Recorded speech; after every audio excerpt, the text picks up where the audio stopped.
Hello बच्चों, तो हमने जो है टेंस के 5 रूल पिछले वीडियो में किए थे। अब आगे इसी रूल को कंटिन्यू करते हैं। तो उससे आगे हम लेते हैं प्रेजेंट का जो है जस्ट और ऑलरेडी का नियम। जस्ट और ऑलरेडी में क्या होता है ये देखिए। इसमें एक तो ये बात ध्यान रखनी है कि जो जस्ट है वो हैज और वर्ब की थर्ड फॉर्म, ये जो लिखा हुआ है इनके बीच में आता है। इसी प्रकार जो ऑलरेडी है वो भी है, जो हैड या जो वर्ब की थर्ड फॉर्म है उनके बीच में आएगा। यानी जैसे इस वाक्य को देखिए, he has just gone out, I have already seen the Taj. उसके बाद है एवर का नियम, have you ever seen the Taj, यानी ये भी थर्ड फॉर्म से पहले लगेगा। जैसे have you already visited the Taj, इसी वाक्य को हम क्वेश्चन मार्क में यदि लेते हैं तो भी ये इसी प्रकार जो है आता है।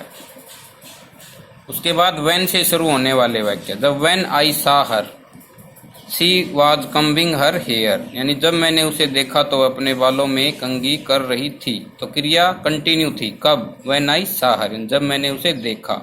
Second sentence, when he was crossing the road he met an accident, यानी when he was crossing the road, वह उसका एक्सीडेंट हो गया। कब? When he was crossing the road. तो यहाँ भी कंटिन्यू क्रिया है पास्ट कॉन्टिन्यूअस टेंस में। When we reached the station the train had left. अब इस वाक्य को देखिए, यहाँ पर जो लेफ्ट क्रिया है उसको हम कंटिन्यू नहीं रख रहे, क्योंकि जब हम स्टेशन पर पहुंचे तो गाड़ी छूट चुकी थी, न कि हम ये कहेंगे कि गाड़ी छूट रही थी। यदि हम ये कहते हैं कि गाड़ी छूट रही थी तो दैट विल बी रॉन्ग। भी इसी प्रकार और वाक्य हो सकते हैं, जैसे उन वर्ब्स को हम कंटिन्यू में नहीं ले सकते। जैसे वर्षा शुरू हो रही थी, तो that will be wrong, because we can say that वर्षा हो रही थी या वर्षा बंद हो चुकी थी, न कि हम ये कहेंगे कि वर्षा शुरू हो रही थी। जैसे ये वाक्य ऐसे भी हो सकता था, when we reached the village it had stopped the rain, न कि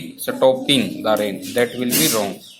सिंस 4 प्लस टाइम आता है तो हम परफेक्ट कॉन्टिन्यूअस टेंस का प्रयोग करते हैं। जैसे he has been singing a song for 2 hours, यानी यहाँ पर 4 प्लस टाइम है तो has been singing, had been singing,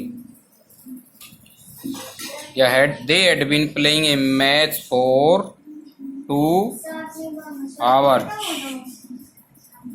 9th नियम क्या है कि कॉन्टिन्यूअस टेंस। कॉन्टिन्यूअस टेंस में हम जैसे लुक, ऐसे शब्द, यानी जो जैसे लुक, देखो द एलिफेंट इज कमिंग, हाथी आ रहा है। तो कब देखेंगे? जब क्रिया कंटिन्यू है।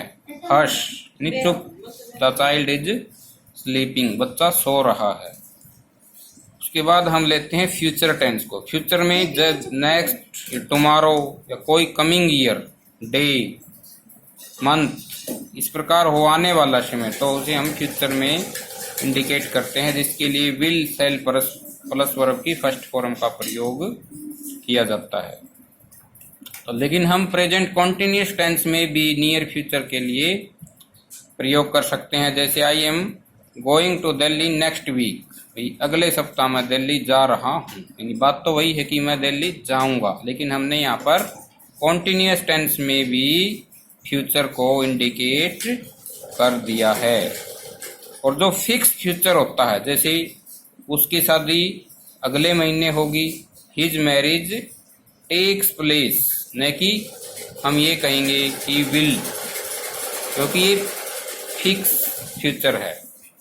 इसका एग्जाम्पल है जैसे the PM visits here next Monday, तो पीएम की जो विजिट्स है वो फिक्स होगी, 20 दिन प्रधानमंत्री या पीएम प्राइम मिनिस्टर विजिट करेंगे, तो उसको हम इसमें यूज करेंगे फ्यूचर में। तो ये 5 नियम जो पहले करवाए थे आपको, 5 नियम ये है, इनको साफ साफ कॉपी में इनके एग्जाम्पल और अपनी तरफ से भी आपको एग्जाम्पल बनाकर लिखने हैं। और कोई प्रॉब्लम आपको आती है तो यू कैन कंसल्ट मी, और आप मुझसे कांटेक्ट करें। जो रूल आपको समझ में नहीं आता तो आप मुझे कमेंट, लाइक और सब्सक्राइब करें। Thank you very much.